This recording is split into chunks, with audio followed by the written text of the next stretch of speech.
Everyone talks about buying businesses. Nobody talks about what happens the morning after. There isn't a celebration, no dramatic music, no feeling that you finally made it. On a cold Monday morning in early April, you sign the final documents inside a small law office in Indianapolis, Indiana.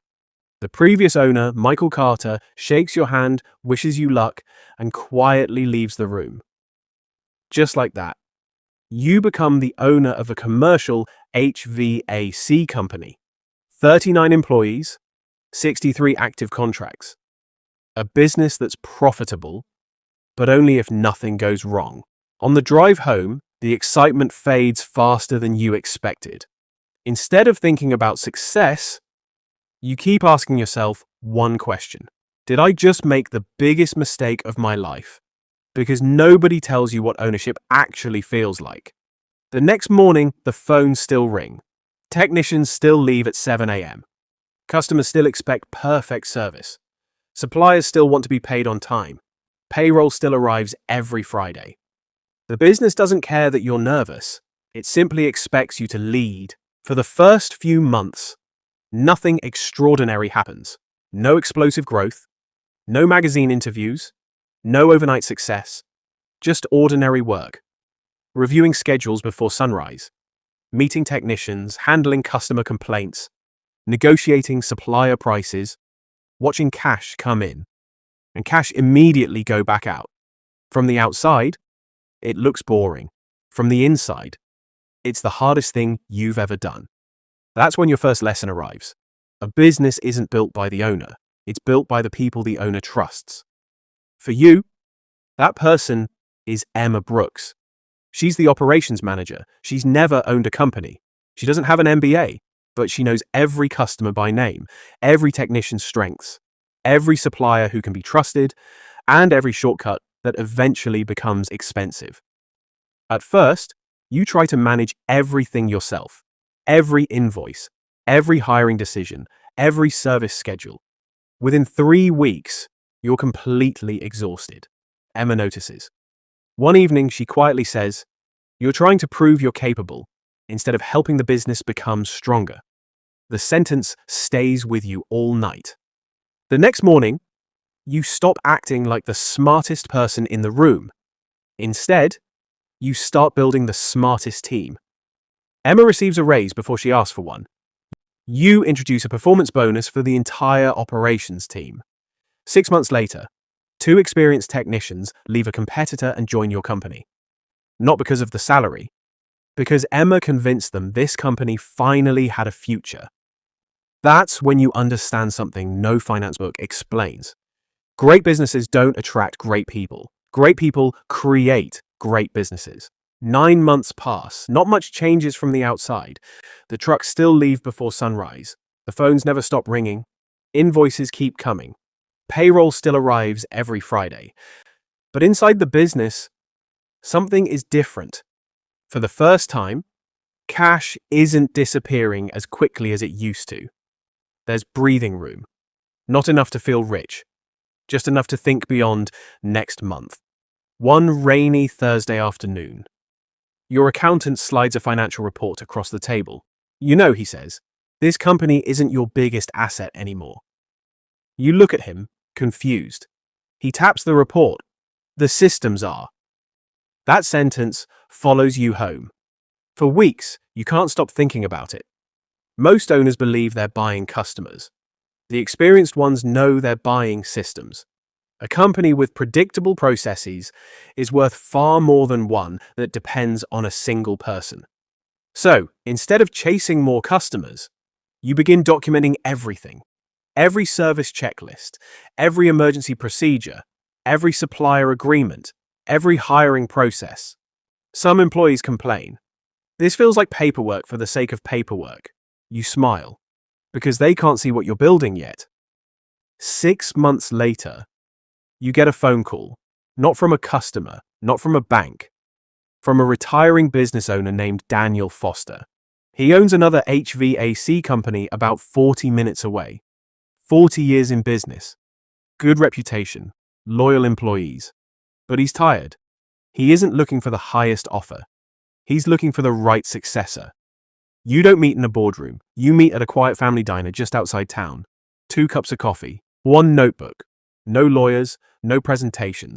Daniel asks only one question. If I hand you my company, will my people still recognize it a year from now? You don't answer immediately. Instead, you ask him about every employee by name. How long they've been there, what they're good at, who plans to retire, who recently became a father.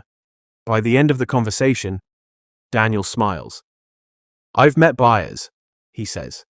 You're the first person who asked about my people before asking about my numbers. 60 days later, the acquisition closes. Nothing flashy, no headlines, no celebration, just another Monday morning. Except this time, twice as many service trucks leave the parking lot.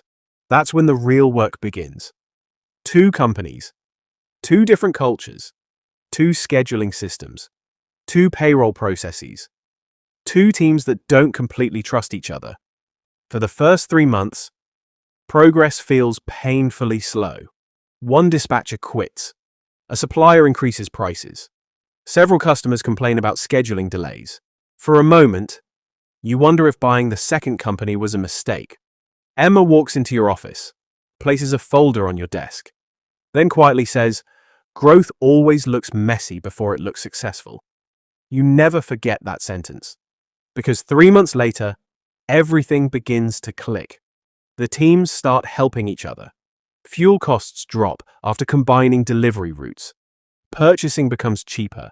Customer referrals increase. The business is no longer growing because you're working harder. It's growing because the system is becoming smarter. And for the first time, you stop thinking like someone who owns a company. You start thinking like someone who's building a portfolio. Owning 2 companies feels exciting for about 3 months. Then reality catches up. The second company has been running on reputation for years, but reputation doesn't fix old equipment. It doesn't replace worn-out trucks. And it definitely doesn't solve staffing problems. One Monday morning, 3 technicians call in sick. Another quits without notice.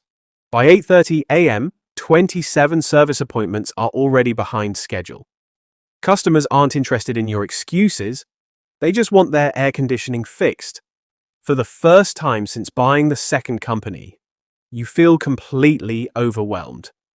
That afternoon, Emma walks into your office carrying a whiteboard marker. Without saying a word, she writes one sentence across the board. We don't have a people problem. We have a leadership problem. The room goes quiet. She wasn't blaming anyone. She was telling the truth. Over the next few weeks, you stop focusing only on revenue. Instead, you start investing in culture. Every Monday begins with a short team meeting. Every technician receives updated training. Performance bonuses are tied to customer satisfaction, not just the number of completed jobs. Small improvements begin showing up everywhere. Customer complaints slowly decrease. Employee turnover almost disappears.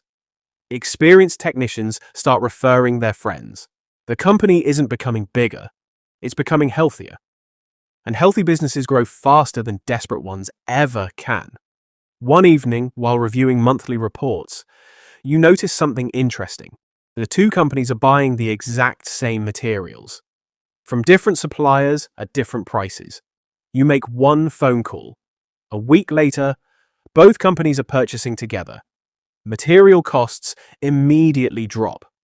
Not because you negotiated harder, but because volume speaks louder than words. That's your next lesson. Sometimes the biggest profits don't come from selling more. They come from wasting less. 6 months later, your banker invites you to lunch. He studies your financial reports for a long moment before smiling. I've been watching your progress, he says. You're no longer running small businesses. You're building an operating platform. The words stay with you all the way home. That night, you don't search for another HVAC company. Instead, you start looking for businesses that fit your system. Electrical contractors, commercial refrigeration, industrial maintenance, different services, the same customers. For the first time, you realize something powerful. You were never building an HVAC company. You were quietly building an ecosystem. And ecosystems grow much faster than individual businesses.